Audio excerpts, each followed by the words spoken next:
Hi there. My name is Matt Brown. I'm a solutions architect here at Endor Labs. Today, we're going to talk about open source dependencies, open source software, some context behind it, how it's really changed software development, what are some of the risks associated with them, what is a dependency, why do we need to worry about open source components and dependencies, and really what we can do to help the risk associated with open source and the dependencies that you bring in, and we get to that in a couple minutes. But let's talk about the context. So how has open source really changed software development? Back in the day of punch cards and computers with only a terminal interface, everyone had to write their own code for everything. You want to add up a bunch of numbers, you want to parse a simple array, you want to put some little counter in your program, get started on building it because you're going to have to build it yourself. So you had to do really everything from the ground up.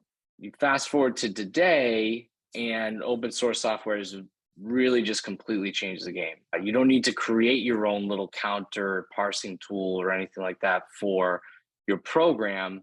You don't necessarily need to make your own tool that talks to another API, because chances are someone else out there in the community has faced a very similar problem that you're currently facing when you're building, and build something to help solve that problem and to work with whatever it is that you're building. And especially like over the last decade, 10, 15 years, this has really exploded.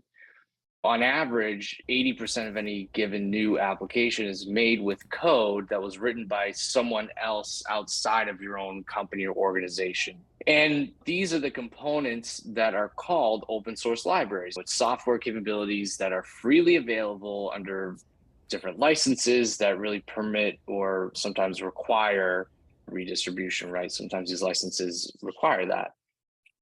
So again, like I said, open source has really changed the game. There's no need for me to reinvent the wheel for my own application when there is most likely something out there that can do it for me.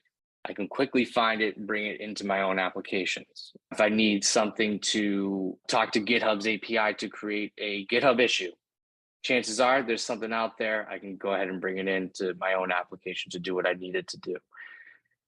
So there's obviously some advantages to this, right? Developers can move so much more quickly, and it saves organizations a lot of time, especially to innovate more, and a lot of money. But with this comes some risk to organizations, and that really needs to be managed in a way that ensures that these open source libraries don't become too costly, right? So it's like the context and background of open source software. What is a dependency? We hear this word dependencies. What the heck is a dependency, right? So when a developer brings in and uses one of these pre-written packages of functions, these software libraries that are out there, the application is now dependent or depends on that library, right? The open source dependency refers to that component which the developer brings in. That's that open source dependency. I grab that thing that talks to whatever API that's freely available out there. Now my application is dependent upon that component, and that it depends on that library, right? A really good analogy for kind of how this works is if I need to build a house, right? I'm not going to go to the backyard. I'm not going to chop down a tree, shave all the bark off, shape the pieces of wood, press it, treat it, do all this stuff in order to build the plywood and to build the framing for the house that I'm building. I'm not going to do that. That would cost way too much time. It would cost way too much money and a lot of back pain too, probably, honestly. The hardware store has already done all of that for me. I'm just going to go to the hardware store, get the wood that I need for the framing and that siding, whatever have you, so I can build it way more quickly and efficiently. It's all great, right? But sometimes you bring that piece of wood back home and there's a huge crack down the middle of it or whatever have you, right? It's another step to the analogy where, that component that you bring into your software, it was written by someone who was thinking the same thing. So they'll have dependencies in their own component. And so will the developers of those components. And so will the developers of those other components, and so on and so forth. So Now we're getting into what are called transitive dependencies. So the difference is the dependencies that I knowingly bring into my application are the direct dependencies. And the ones that I unknowingly bring in are the transitive dependencies, or the dependencies of the dependencies, right? This can sometimes go on for a lot of levels deep, and we can actually map this out and view this typically done as like a dependency graph or tree, right? So why should we even actually care about our open source dependencies? It's open source is super valuable, which honestly, that's like an understatement, right? It's just changed so much, but it can also introduce a lot of risk into organizations. So the first one is visibility and compliance. You can't really know what you can't see. So our customers and even many regulatory agencies, and often what they'll do is they'll often require what's called software bill of materials, or SBOM. And if you've ever been in the manufacturing industry like I was many years ago, a BOM may sound familiar to you, right? A bill of materials. So an SBOM is a software bill of materials. If we can't gain visibility on the open source dependencies that we knowingly and unknowingly bring in, we can't generate an accurate SBOM for our open source software, right?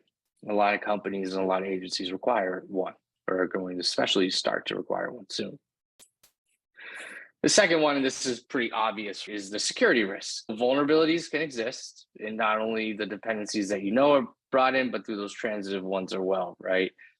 These vulnerabilities, they can range anything from just a simple bug or a defect that were introduced completely by accident, or unfortunately that were planted there maliciously by someone along the way, right? Once these dependencies are brought into your application, it's now baked into your application, right? And any vulnerabilities or risk introduced by these components, whether it be the direct or the transitive ones, are therefore now your vulnerabilities and risk. So that's clearly another reason why we should care about this stuff. Finally, there's the license risk. So there are a lot of open source software licenses. There's a ton of them, from very simple that have very simple layouts or instructions to some that are a lot more complex, right? Some that will say, hey, this may be incompatible if you don't openly distribute this, right? For example, some licenses require that you make your own first-party code available if you use that particular library bearing that license. A lot of times this is perfectly fine. It's not a big deal. Hey, I was planning to open source this project anyway.